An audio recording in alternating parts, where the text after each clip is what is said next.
Good morning to all of you listening to me this morning. Yes, for today, Monday, the 9th of August, 2021. I'm sure you did have a very wonderful weekend. Yes, it is time for Sports Update on your number one business radio, Bros Radio. If you look at your clock, you will see that it is already 14 minutes. 14 minutes to 10, yes, and it is already time for Sports Update coming to you from your number one business radio, Bros Radio. Yes, as usual, we'll have a lot to talk about this morning. The Olympics has already come to an end. So many talking points with regards to that, especially with regards to Team Nigeria. Already, they are back to Nigeria. Definitely, trust me, I'll give you more details with regards to that. And away from that, one of the talking points in the world of sports since yesterday has been with regards to Lionel Messi and his contract, his next move and stuff like that. Yesterday there was a press conference and he said a lot of things that definitely we'll talk about this morning, and I think it was a very good one for senior man Kels. Yes, talking about Kelechi Iheanacho there on Saturday, talking about the Community Shield. It was a very good one for Kelechi Iheanacho and Wilfred Ndidi. That's part of what we'll talk about this morning before we go to the transfer market and see what is happening. We'll look at the confirmed transfers and then the transfer rumors that are up for discussion this morning. It is the voice of your host, Easy, as usual. And then this morning, joining me, my colleague Joshua will be joining me remotely from where he is. Let me put him on. He will be joining in the conversation this morning.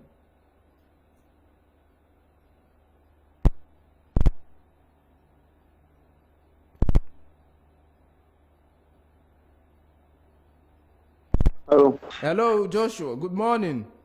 Good morning, Easy. Okay, can you hear me very well? I can hear you live and clear. Okay, thank you very much. Welcome to the show.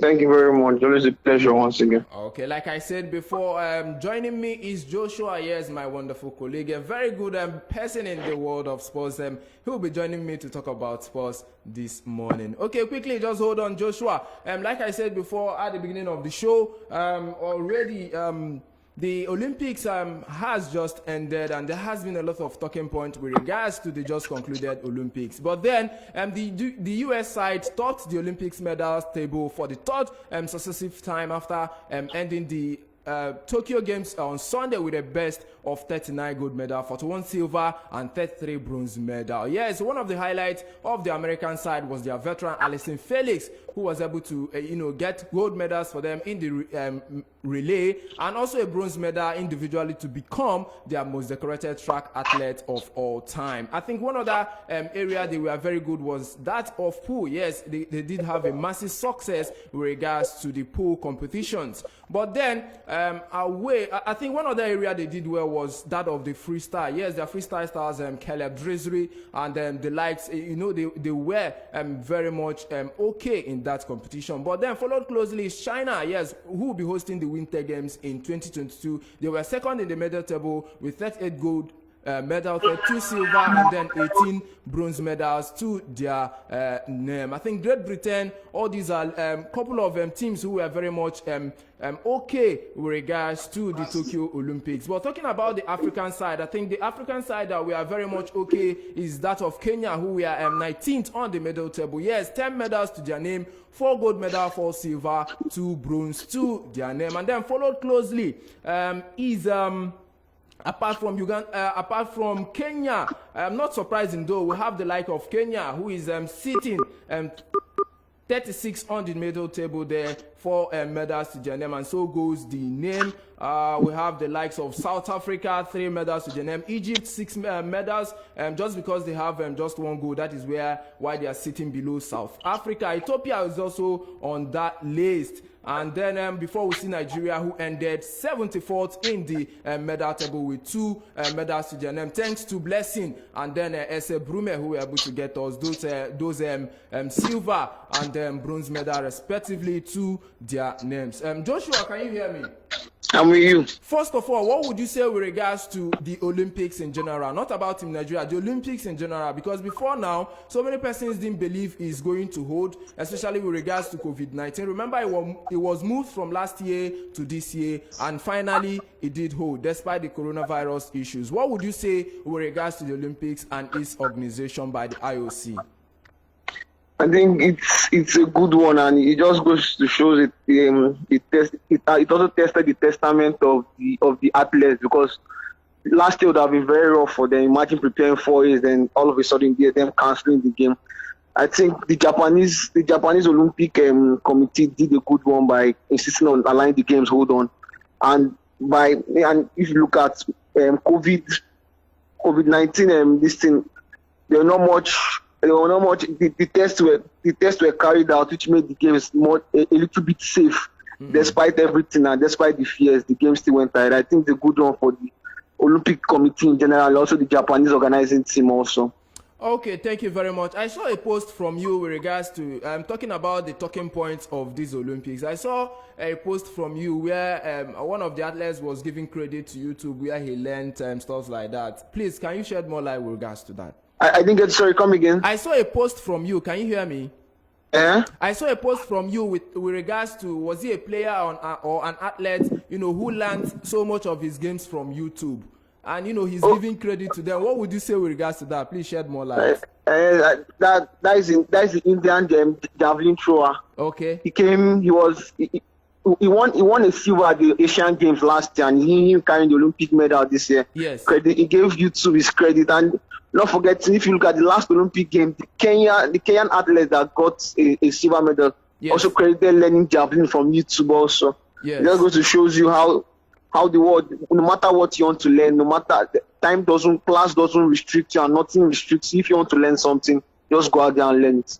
Wow, that's a very impressive one regards to the Olympics. But then talking about the African side, I think our own Nigeria finished 74th, but on the African side, we'll see Kenya sitting 19th. I think the best African side. There are 10 medals to their names, 4 gold medal, 4 silver, and 2 bronze to their name. They are sitting 19th on the medal table, and following them, we have the likes of Uganda, who is sitting 36th on the table. Now look at these names: Kenya and then Uganda, and then big giant like Nigeria sitting 74th. What would you make out from that? I think the only thing I can make out is the Kenyans and Ugandans. They've seen what they are good at, and they've strengthened their positions in it. Talking about the long distance races. Yes. Kenya, they took gold in 800 meters, I think, for the men. Yes. Kipchoge won for the marathon also yesterday, and the other athletes, they've taken what they have good at and they've amplified it, and that's just what we are seeing in the games here. Wow. Okay, talking about what they are good at, yes, long marathon and stuff like that. Talking about Nigeria, we have a lot of waters, we have a lot of rivers that gives a lot of people the opportunity to train. What would you say with regards to that? Because when it comes to the freestyle swimming and stuff, we are nowhere to be found. But where we can lay our hands on and do preparations. What would you say? If you'd ask me, the sports that if we could amplify what we're really good at, I think we are good at weightlifting and wrestling. Those are strong areas. Okay. And I think some parts on athletics, especially the long jump and the long jump especially. Yes. And hurdles. I think if we could amplify that just as the East Africans have done, yes, I don't think there will be anything stopping us. So we saw what Aubumeyang did in the hurdles. Yes. We saw what Blessing did in the what they call it now, the wrestling category. Yes. So Jogo shows if we just put in a little bit more effort and stop our fire brigade approach to tournament, it will go a long way in helping us. Okay, talking about fire brigade approach, already Team Nigeria, they are back. Yes, they arrived at the Nnamdi Azikiwe International Airport, Abuja, on Saturday to a rousing welcome after more than 2 weeks of participation at that global sporting spectacle. Yes, the contingent, it has been a very somehow sweet and bad one for us. Coming back, sitting 74th on the medal table with just 2 medals to our name. And then the Team Nigeria, they were led back to the country by the Minister of Youth and Sports Development, Sunday Gare, and other officials of the ministry. The likes of Brume and Blessing all were there. Yes, all of them were part of the team that just arrived. So talking about the way forward and fire brigade approach, can you shed more light with regards to that? I think if we can categorize these games for us to be should I call it a bittersweet experience, but more of bitterness, because we saw what happened from the athletes protesting to the kids wahala, and other stuff. Yeah, yes, Blessing and Brumi, they tried giving us a little bit of joy, and also the weightlifting. Tokoyo that got to the final of the short put category. At least, yes, in Olympics, all medals are appreciated, but I think we have to go back to the drawing board now, because starting from before the game started, from the 4x400 meters relay for the women that were disqualified, to things that we could virtually avoid. Imagine stories of athletes protesting because of officials collecting gifts that were meant for them. We saw the Puma Wahala between the Gusau-led board and the sports minister. These are things that could be avoided if we put our house in order. It's only, I just hope we come down and look at what we need to do to move forward. Wow. A very sad one. Okay, I think on Friday I did a report with this issue you just raised now, the issue of Gusa-led board and that of the sports minister Sunday Dare. I think they are part of the issue that that plagued us. Yes. Right from we leaving the shores of Nigeria to Tokyo, and at a point you saw that video where Chukwuebuka was washing his clothes. He said, getting to the finals and you just have one kit to wear.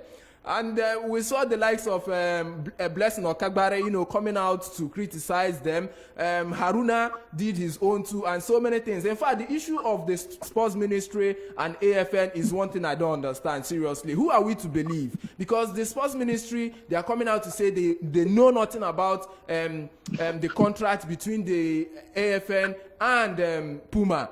And the AFN are saying, listen, sports ministry, they are aware of this. Even before Dare came in, they are aware. They gave us the permission to source. And who are we to believe, please? If we are to blame, we are outside and we can't really promote unless we know what happened. Yes. I was listening to Mr. Adele. I think that's the second vice president of the AFN. Yes. He was saying, he said the sports ministry gave them a go ahead to find sponsors to help in reducing the burden on the sports ministry, which is what they did with the Puma deal. Yes, that is before Sunday Dare came in now. Yes, they should try and get sponsors. It was the sports ministry that paid them to go ahead and get sponsors. Because if you look at the memo, because Puma is likely going to Puma, they are talking of seniors. That is sure. They're talking of seniors, and the memo they brought out, there's a memo that was part of what their lawyer sent. There's a memo there of where the sports ministry was told the AFM guys to get sponsors, which is what they did with the Puma guys. Yes. But along the way, it seems there's a problem between Sunday Dare and Gusau-led board, which led to the sports ministry not to honor the contract, and which is what we saw that played out with the sports ministry not allowing the athletes use the kit, despite the fact that they tried sending it over to the embassy in Japan, while the sports ministry still didn't allow them use the kit. So if you ask me, since the matter has gone to court and the court has said let Gusau board are rightly the winner, let them continue. I don't know what Sunday Dare has seen, except he comes out to tell us that this is why I don't want these guys to go on. Till then, we just have to wait for his own conclusion, for his own speech after this game. Let's see what he will tell us. Wow, wonderful one. And also left for me, I think the issue has always been that of power tussle. If the sports minister Sunday Dare and Gusa-led board, can come together, settle their power tussle issue, I think all of this will be settled. Yes, all of this will be settled, and I just hope what happens with Puma doesn't give us a bad light between when going out to get sponsors again, because no doubt more. If we are looking for attracting investors into the games, we can't keep having these power tussles every time. Yeah. And surprisingly, if it's not AFN, you hear it happen at NFA. From one sporting this thing to the other, it's just as if it's a Nigerian problem, and I don't just seem to understand what could be the issue now. All right. Okay. Quickly, let's go to the world of football. Before we talk about Lionel Messi's issue, quickly, talking about the Nigerian side. Yes, the Nigerian National League side, Bayelsa United yesterday defeated Nasarawa United 4-3 on penalties to win the ITO Cup for the first time. Yes, it was a keenly contested final at the Samuel Egbemudia Stadium there in Benin City. It was a game that ended in a 2-2 draw in regulation time, but on penalties, we saw Bayelsa United getting the upper hand there. I think congratulations to Bayelsa United on that big win. But talking about the women's side in the ITO Cup for 2022, it was Bayelsa Queens also who defeated Robo Queens 4-2 to be crowned the winners of the 2021 ITO Cup. Yes, congratulations to both teams, Bayelsa Queens and Bayelsa United. Both teams, Bayelsa, I think a big kudos to them. But away from that, let's go to the big one that is up in the world of football. I think since yesterday has been the talking point in the world of football, and that is talking about the big man there, Lionel Messi. Yes, finally, Lionel Messi will be leaving Barcelona after 17 years. Yesterday, he did hold a press conference that has caused a lot, of reactions from the fans. And this morning, I want to talk about it with my colleague here. But first of all, let's hear from Lionel Messi. Buen día. Hello. No sé si va a poder hablar. Truth is, I don't know what to say here. En estos días, en estos últimos días, These estuve pensando recent days I've been thinking, giving lots of thought to qué iba a decir, qué podía decir. what I could say, La verdad que and the truth nada, is that I can't think of anything. como no estoy ahora todavía, es muy difícil esto para mí. This is really difficult for me after Tantos años so many years de hacer toda mi vida acá, being here my entire life. no estaba preparado. I'm not ready for this, Que el año pasado cuando and honestly, todo el lío del Burofax y todo eso, last year with all the nonsense with the Borofax and everything, en sí estaba convencido. I was convinced I knew what I wanted to say, but this year Este año estaba is not the same. convencido, mi familia y yo, de que This year, my family and I were convinced that we were going to stay here, en nuestra casa that we were going to stay at home. That's what we all wanted more than anything. siempre sobrepusimos We'd always el bienestar nuestro, estar en nuestra casa y made this our own. We were at home, seguir disfrutando de esta vida que tenemos en Barcelona, tanto en and lo deportivo como en lo cotidiano. we thought we'd be staying here in Barcelona. The time we've had here in the city and in the sport has been amazing. But well, Me toca despedirme de esto, today is, como dije antes, I have to say goodbye to all of this. años, toda mi vida acá, I've been here so many years, my entire life here, con 13 años, since I was 13. después de 21 años, After 21 years, me voy con mi mujer, con 3 I'm leaving with my wife, argentinos. with my 3 little Catalan-Argentine kids, Lo que hice y viví en esta ciudad, la cual no and I can't que después de estar Tell you- allá afuera vamos a everything we've lived in this city, and I can't say that in a few years we won't come back, because this is our home. And All right. Hello, Joshua. Hello. Hello, I'm we using. You had Lionel Messi there. Okay. I think that is much I want to take with regards to those recordings. I'm sure you had him, right? Okay, there has been a lot of reactions from the fans with regards to that. So many persons remember before now, Lionel Messi was willing to cut down his pay to 50 before a lot of issues happened. Before the weekend, where it was obvious that the club can't keep him with regards to a lot of contract issues there. But so many persons are saying yes, Lionel Messi, he's part of the problem Barcelona is having. Not just the part of problem Barcelona is having, that if he wanted to stay, that he would have stayed. So many persons are saying that the cry we saw yesterday is a fake one. Please, Joshua, what would you say with regards to this? Concerning the press conference Messi had yesterday, and when the president Joan Laporta came out with, like that was on Thursday or Friday. Yes. It just seems to absolve Messi of any blame, because Messi said he was prepared to stay if not for the La Liga structure, and it just goes to show. And I wouldn't want to put the blame on La Liga now. I think it just goes to show Barca's past case of bad spending just caught up with them of recent, and that just goes, and that's what just happened now, playing out with this Messi issue. Because there's an article I was reading. It said about 115% ratio to their earning. That's what each player gets. And with the new, and if you notice, recent. La Liga, they brought in, they introduced this wage cap of recent. Yeah. And things just capped at 70%. So even with Lionel Messi playing for free, Barca still wouldn't be able to pay their players because without Messi salary, I think it drops down to about 90-95% per earnings to what they could spend on wages. So because even though people say Lionel Messi can play for free, even though Messi playing for free, Barca still wouldn't be able to register players. They still have issues registering some players till now. They still have to look for a way to cut 1 or 2 spendings down. So I don't think it has anything to do with Messi. And all right, it just goes to show that at the past board, especially the Batamo board that led them to this point they are right in now. All right, okay. There is this other argument coming from fans. They're saying Barcelona's issue didn't start from now. It has started from them buying players and so many wages to pay, and then Lionel Messi requesting for salary increment often, and then that is part of what had led them to this issue. That is where so many persons are looking at and saying, hey, Lionel Messi is part of the problem. What would you say with regards to this?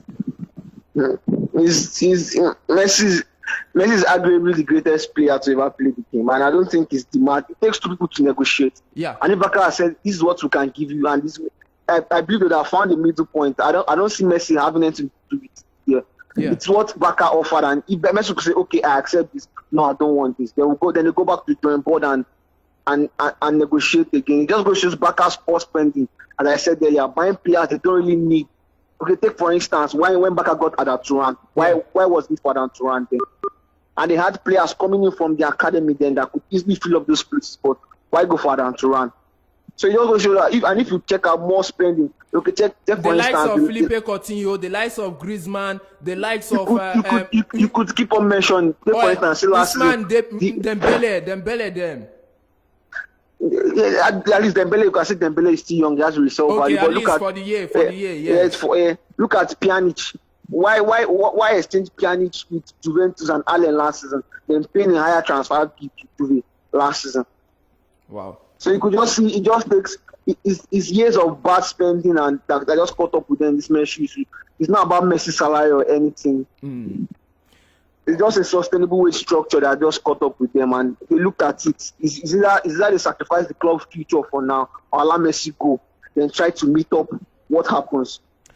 All right, okay, as it stands now, the question remains, what next for the big man Lionel Messi? Actually, there has been a lot of speculations in the market. In fact, yesterday during the press conference, he did mention that PSG has been receiving a lot of call, but officially there has been none. But this morning I saw an update that PSG has dropped a request officially for a 2 years contract. A 2 years contract, sorry. Joshua, do you see Lionel Messi heading towards PSG, and do you think that would be a nice move if it does that? It's pointing towards PSG now. It's pointing towards PSG, and if you see his progress in this conversation, is going to be signing for a rival. Yeah. And if you look at the closest rival who could afford him now, it's likely PSG. Yeah. So it's all pointing towards PSG, and if he goes there, to be a good one for PSG, and that is to be a good one for Messi also. And it just goes to show you, I think PSG will have one of the, how will I put it now, one of the most profitable transfers this season. Look at, they got Wijnaldum for free. Now imagine getting Messi for free. Yeah. They got Donnarumma for free, got Sergio Ramos for free, and got Hakimi. Wow. So you could see PSG transfer business this season.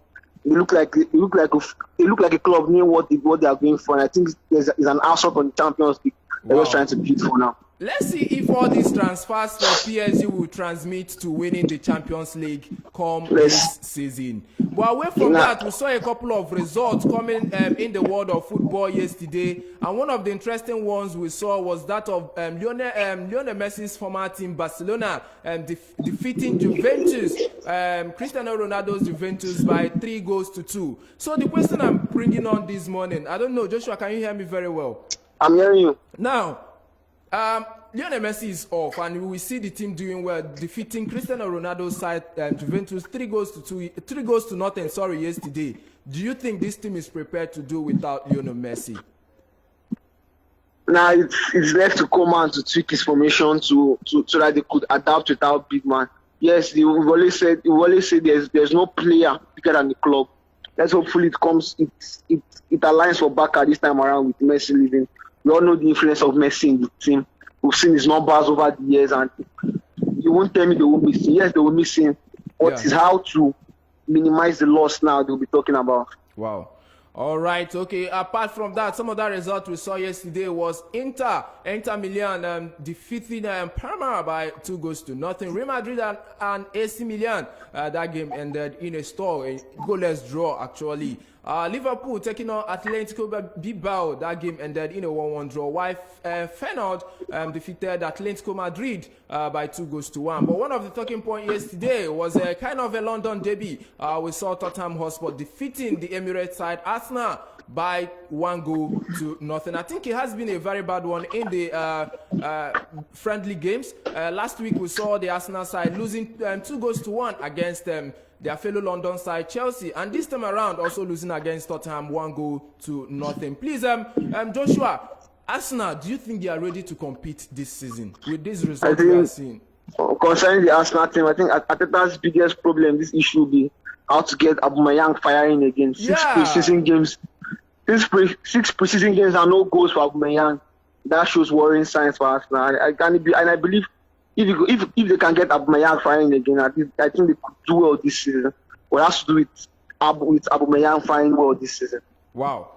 All right, from the Arsenal fans yesterday, I saw a couple of reactions. They were really, it was really hard for them. You know, they were coming against their captain, Aubumeyang. After that game, they said he was finished, that they don't need him again in the club. But then, that is Arsenal for you. But I think a very good one for the Nigerian players, Kelechi Iheanacho and Wilfred Ndidi being on the winning side on Saturday. Yes, playing in the Community Shield, and I think it was a very big one. Then coming, defeating Manchester City 1-0 to claim the Community Shield during the weekend. I think it was also a good one for Iheanacho, winning the man of the match. Yes, coming up on the 89th minute, you know, winning a penalty and also scoring the penalty to give the Leicester side a very good victory. And so, I don't know, Joshua, do you think, looking at Iheanacho's from last season and this season, we are seeing him starting on a very positive note.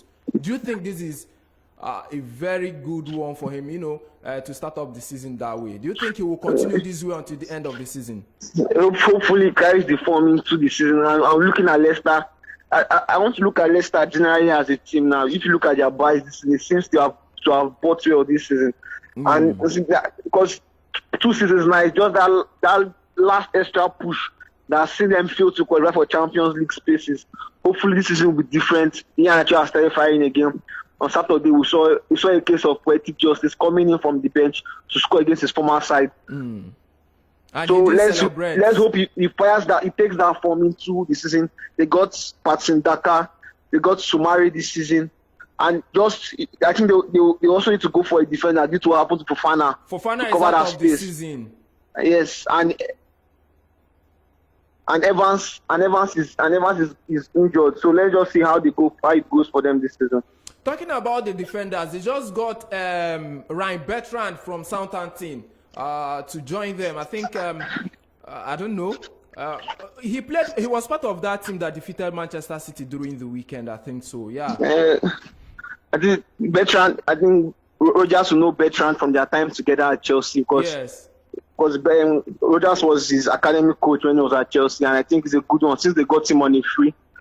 The added experience he will bring to the side. Yeah. So I think it's a good one for Leicester also. Yeah, and even at that, it's obvious they will definitely get in more central defenders. Considering the fact that Johnny Evans is injured and Fofana is out of season, definitely they should get defenders. They are short in the center of the park. Yeah. Okay.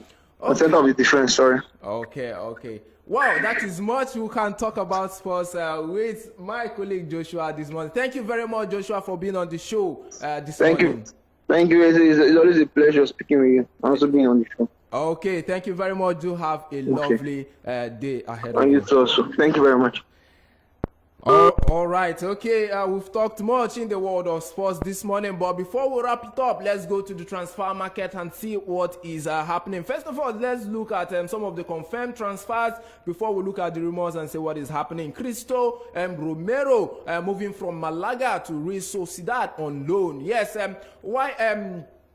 Alex Tuanzebe of Manchester United moving from Manchester United to Aston Villa on loan. I think that's one of the confirmed transfers this morning. Okay, quickly let's look at some other transfers and see if there are things I can make out from there.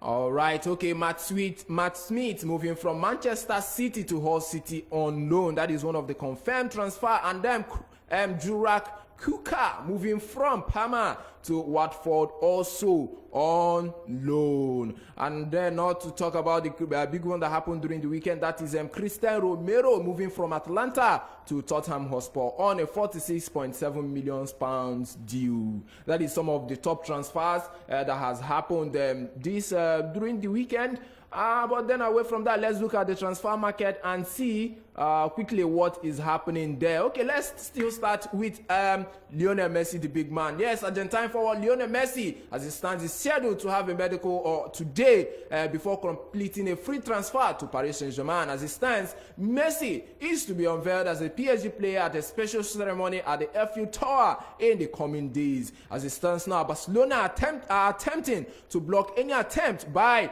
PSG to sign Messi by filing a complaint with the European Commission, saying the French club would breach spending rules if they successfully recruit the Argentine. As it stands, Tottenham are among the clubs that have tried to sign Messi after Barca said he would not be staying at the Camp Nou.